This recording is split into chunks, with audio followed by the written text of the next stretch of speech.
Hi friends, आज की इस वीडियो में हम सॉल्व करने वाले हैं कक्षा 7 का विषय हिंदी की वर्कशीट 2020-21 माह फरवरी। तो चलिए दोस्तों शुरू करते हैं आज का वीडियो और देख लेते हैं इसका पहला वाला क्वेश्चन। तो पहले वाले क्वेश्चन में हमसे पूछा गया है कि डॉक्टर अब्दुल कलाम के जीवन के प्रेरक प्रसंग पाठ को पढ़कर लिखिए कि कौन से दो रास्ते में से एक रास्ता चुनकर उन्होंने स्वदेश का मान बढ़ाया। दोस्तों इसका जो आंसर है जो मैंने यहाँ पे लिख रखा है, इसका आंसर में हम लिखेंगे कलाम जी के सामने दो रास्ते थे। पहला कि वे विदेश चले जाएं और धन अर्जित करें, और दूसरा कि वे यहीं भारत में रहकर मातृभूमि की सेवा करके उसके ऋण से उऋण हों। देश की सेवा करके देश की सेवा के महान आदर्श को स्वीकार करके सभी देशवासियों को देश की सेवा करने के लिए प्रेरित किया। चलिए दोस्तों देख लेते हैं हमारा क्वेश्चन नंबर 2। तो क्वेश्चन नंबर 2 में हमसे बोला गया है कि निम्नलिखित पंक्तियों का अर्थ लिखिए। उसके बाद में हमको कुछ पंक्तियां दी हुई हैं, जिसमें से पहली वाली है मौसो कहत मौल को लीन हो। तो इसका आंसर में हम लिखेंगे वह मुझसे कहता है कि तूने कुछ मूल्य देकर मुझे खरीदा है। दूसरी वाली लाइन है हमारी मोहन सुख रिस की ये बातें जसुमती सुन सुन रीछ है।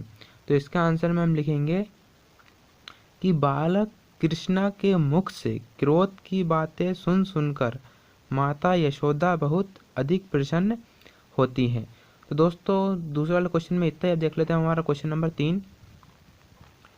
क्वेश्चन नंबर 3 में हमसे बोला गया है कि निम्नलिखित शब्द समूह से तत्सम तथा तद्भव शब्दों के जोड़े बनाइए। उसके बाद में हमको कुछ ये शब्द दिए हुए हैं, सभी इनको हमको जोड़े बनाने हैं। तो हमारे पास में लिखा हुआ दिया है पेपर में तत्सम और तद्भव।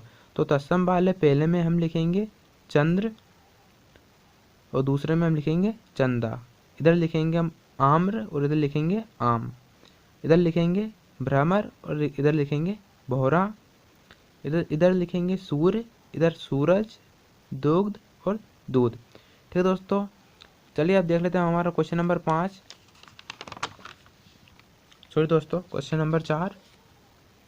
क्वेश्चन नंबर 4 में हमसे बोला गया कि निम्नलिखित शब्दों का वाक्य प्रयोग कीजिए। पहला शब्द है हमारा बलराम। तो इसको वाक्य में प्रयोग हम कैसे करेंगे?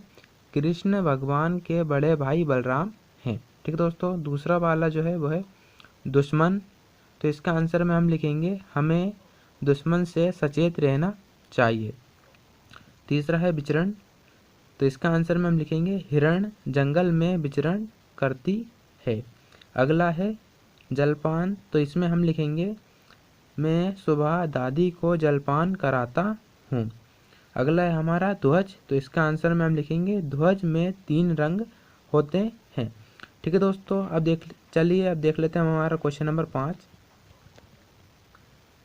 क्वेश्चन नंबर 5 में हमसे बोला गया है कि नीम का पत्थर पाठ के आधार पर बताइए कि रानी लक्ष्मीबाई ने क्यों कहा कि सैनिकों के लिए शुभ अशुभ कुछ नहीं होता।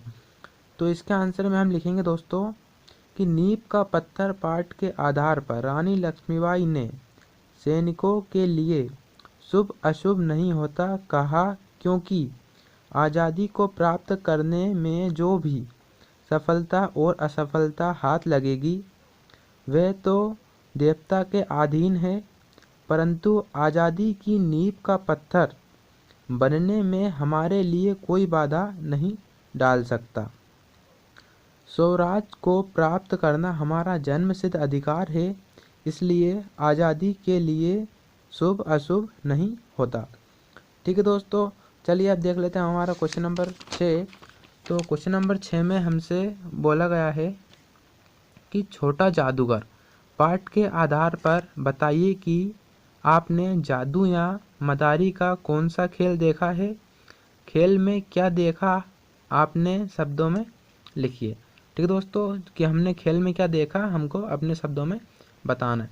तो इसका आंसर में हम लिख देंगे कि छोटा जादूगर पाठ में बाघ, बंदर, गुड़िया आदि खेल दिखाता था। इन खेलों से लोगों का मनोरंजन करता था, इसी से अपनी जीविका चलाता था। ठीक है दोस्तों, तो क्वेश्चन नंबर 6 का आंसर इतना ही रहेगा। उसके बाद में हम देख लेंगे हमारा क्वेश्चन नंबर 7। तो क्वेश्चन नंबर 60 जो है वो है हमारा प्रोजेक्ट कार्य के अंदर।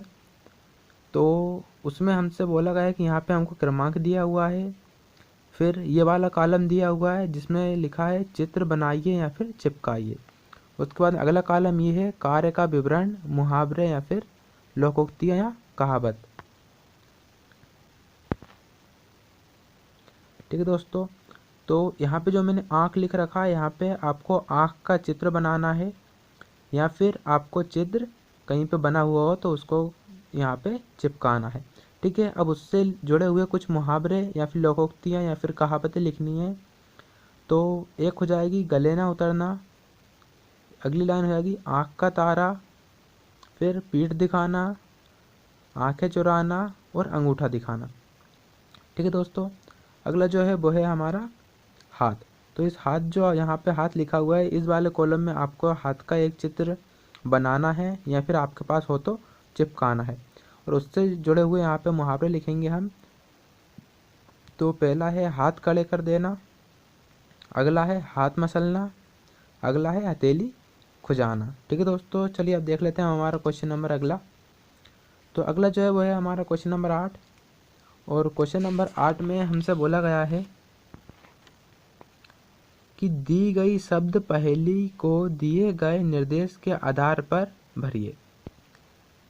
ठीक है दोस्तों, तो ये पहेली जो है वो मैंने यहाँ पे भर करके रखी हुई है। ये हमारे ब्लैक उसमें डब्बे दिए हुए थे, और ये वाले बॉक्स जो है वो खाली थे। जो खाली बॉक्स है तो वो आपको कुछ इस तरह से उनमें ये चीज़ें लिख देनी है। और हाँ दोस्तों, ये वाला बॉक्स जो है ये बॉक्स खाली रहेगा।